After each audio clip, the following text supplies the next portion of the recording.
आइए। नमस्कार दोस्तों, आप सभी का अभिनंदन और बहुत बहुत स्वागत है आपके अपने YouTube चैनल देवेंद्र क्लासेस। उम्मीद है शानदार होंगे। टॉपिक है हमारा नदी तंत्र का, जो ज्योग्राफी में मैं आपको पढ़ा रहा हूँ, भारतीय भूगोल में। आज की नदी हमारी चिनाब। तो चिनाब नदी को समझते हैं और मेरे साथ बने रहिए, बिल्कुल निःशुल्क पढ़िए और मेरे साथ बने रहिए। देखिए, चिनाब नदी के विषय में बात करते हैं। चिनाब नदी के विषय में हम बात कर लेते हैं।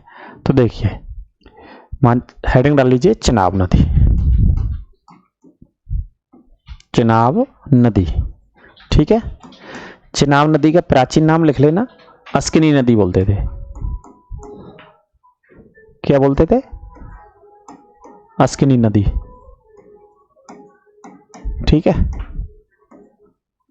चिनाब नदी को अस्किनी नदी के नाम से भी जाना जाता था। वैदिक सभ्यता में पढ़ेंगे तो क्या नाम मिलेगा? अस्किनी नदी नाम मिलेगा। अब देखो, निकलती कहां से उत्पत्ति होती है। जैसे मान लीजिए, इस स्थान से मैं आपको बता दे रहा हूं, यहां पर एक जगह है, जिस जगह का नाम बाड़ालाचा दर्रा। क्या है जगह का नाम? बाड़ालाचा दर्रा, ठीक है। बाड़ालाचा दर्रा बहुत प्रसिद्ध जगह है, जो कि हिमाचल और कश्मीर की सीमा पर, हिमाचल और कश्मीर की सीमा पर स्थित है बाड़ालाचा दर्रा। यहां से होती है उत्पत्ति चिनाब नदी की। यहां से होती है उत्पत्ति चिनाब नदी की, ठीक है। कौन सी नदी की उत्पत्ति होती है? चिनाब नदी।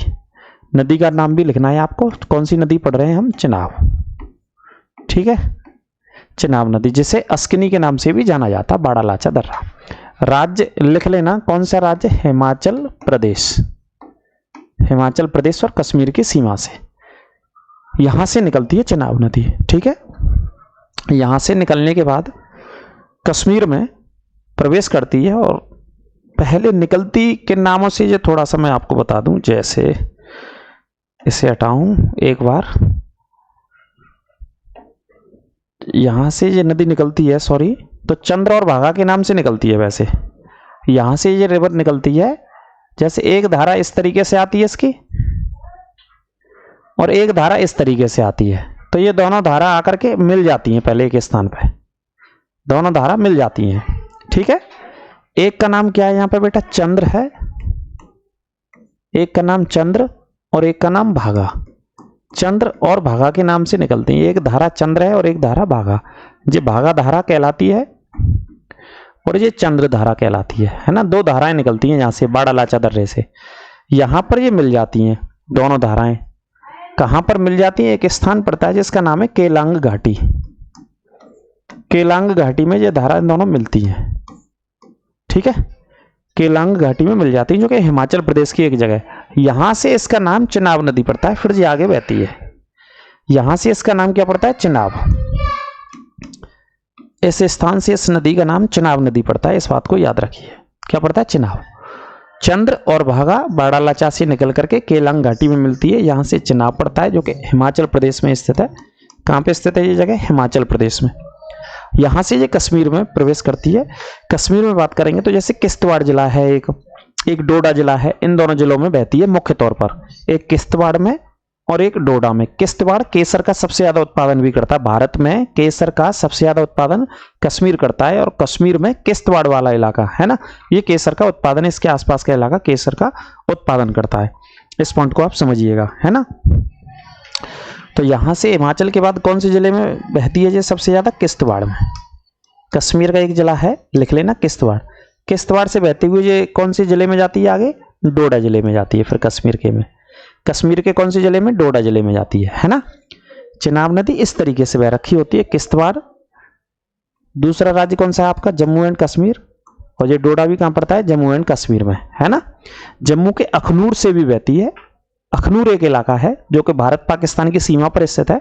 अखनूर से भी ये नदी बहती है। कौन सी? चिनाब नदी। एक एक पॉइंट अच्छे से लिख लेना, बाहर नहीं जाएगा एग्जाम में क्वेश्चन। अच्छे से समझिएगा। ये पुराना नाम भी लिख लेना, है ना, अस्किनी। लगभग अगर बात करें तो एक बात और मैं बेसिक बता दूं, लगभग 960 किलोमीटर बहती है ये नदी। 960 किलोमीटर। इसमें से कुछ भारत में बहती है और कुछ कहां बहती है? पाकिस्तान वाले हिस्से में बहती है ना। इस तरीके से ये नदी बहती है। अधिकांश ज्यादा जो बहाव क्षेत्र है वो भारत में है, और उसके बाद पाकिस्तान में 960 में से, ठीक है। तो इस तरीके से बहती है। इस नदी पर महत्वपूर्ण बांध हैं। एक दुलहस्ती बांध है जो किश्तवाड़ जिले में स्थित है। एक दुलहस्ती बांध है जो कि मान लीजिए यहाँ पर स्थित है किश्तवाड़ जिले में ही, बहुत प्रसिद्ध बांध है इसी नदी का, दुलहस्ती बांध। कौन सा बांध है? दुलहस्ती। नीचे लिख देता हूं मैं, दुलहस्ती बांध इसी नदी पर स्थित है। ठीक है, दुलहस्ती बांध चिनाब नदी पर स्थित है।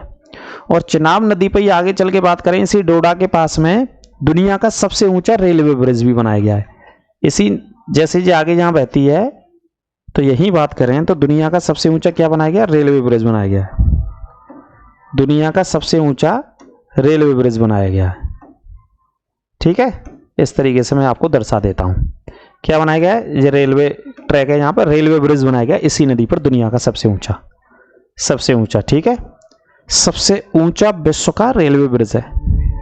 यहां से ट्रेन चला करेगी ऊपर होकर के, दो हिस्सों को जोड़ रहा है ये रेलवे ब्रिज। और नीचे बह रही है चिनाब नदी, चिनाब नदी पर ही बनाया गया, नोट कर लेना है ना। विश्व का सबसे ऊंचा, मैं लिख भी दे देता हूं, विश्व का सबसे ऊंचा, सबसे ऊंचा रेलवे ब्रिज बनाया गया कहां पर? चिनाब नदी पर, चिनाब नदी पर। और कहां पर बनाया गया जी? जम्मू कश्मीर में बनाया गया। चिनाब नदी पर कहां पर? जम्मू कश्मीर में बनाया गया, चिनाब नदी पर जम्मू कश्मीर में बनाया गया। ठीक है, यहां पर फिर जी झेलम से, जंग नामक स्थान पर झेलम से मिल जाती है। एक नदी ऊपर से मान लीजिए इस तरीके से कश्मीर से या रखी होती है और यहाँ पे संगम हो जाता है दोनों का, और दोनों का जो संगम होता है वो कहां पे होता है? जंग नामक स्थान पर। जंग नामक स्थान पर यह संगम हो जाता है। क्या हो जाता है? संगम। दोनों नदी मिल जाती हैं। और दूसरी कौन सी मिलती है भाई साहब? झेलम, है ना।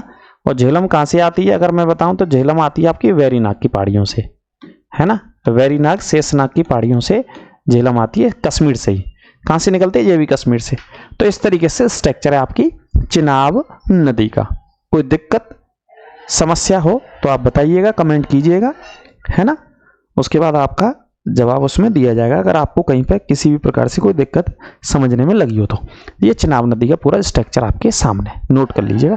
960 में से लगभग 500 किलोमीटर या 550 किलोमीटर भारत में बहती है, बाद बाकी की पाकिस्तान में।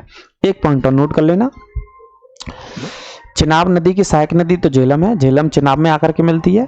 और चिनाब सबसे बड़ी सहायक नदी है, एक पॉइंट लिख लेना, चिनाब